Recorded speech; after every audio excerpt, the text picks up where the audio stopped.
My name is Alice Fothergill, and I'm a professor of sociology at the University of Vermont. And I'm Lori Peek, and I'm a professor of sociology at Colorado State University, and we are the authors of Children of Katrina. We had the good fortune of meeting in graduate school many years ago and started working on projects together. One project was on poverty and disasters. We realized we had a lot of the same interests in inequality and in disasters, and decided we wanted to work together. And we realized that we had a project that was perfect. And so Alice and I were together in August of 2005, and we talked about that we really wanted to start a longer-term collaboration. And 2 weeks later, Hurricane Katrina made landfall, and we started this project on children and youth in the aftermath of Katrina. And we have spent the last 10 years working on this study and writing a book called Children of Katrina. We wanted to really understand what their experiences were in the disaster. So it's important to understand that what happens in the disaster and what happened as the storm approached on August 29th, 2005 had long-term implications. And what we found were some children and their families had enough resources, access to transportation, places to go outside the city, social networks, people they were connected to, so they could safely evacuate prior to Katrina making landfall. And that was very important. So they were protected from some of what occurred in New Orleans. They found themselves, often some children, in secure, safe settings with people they knew, and they knew that they were safe and their family members were safe. And that is the experience of some children, but not all children.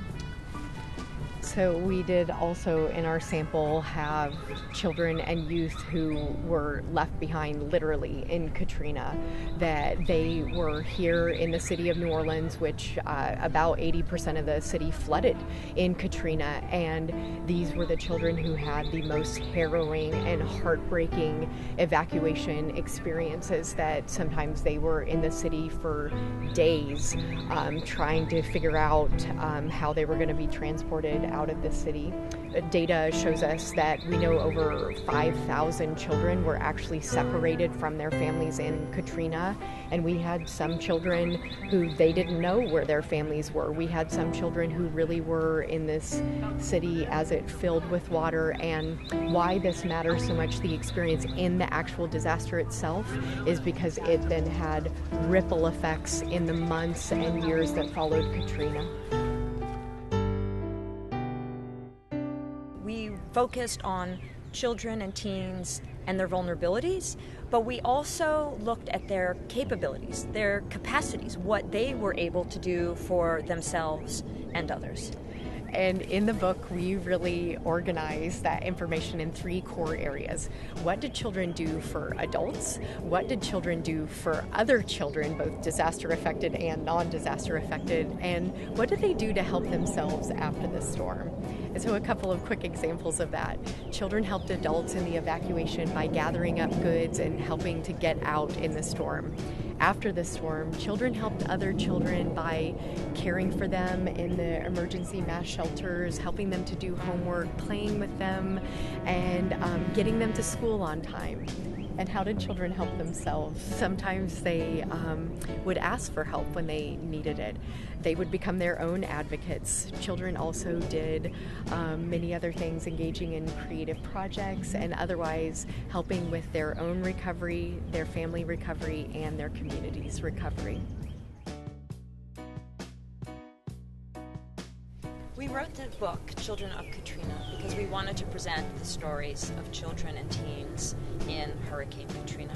We did this research project because we really felt it needed to be done. There isn't a lot of social science research on children in disasters, especially continuous long-term studies. And we wanted to work on that knowledge gap. We wanted to fill that knowledge gap and really understand the social forces and social factors that mattered in the lives of children and teens in disasters.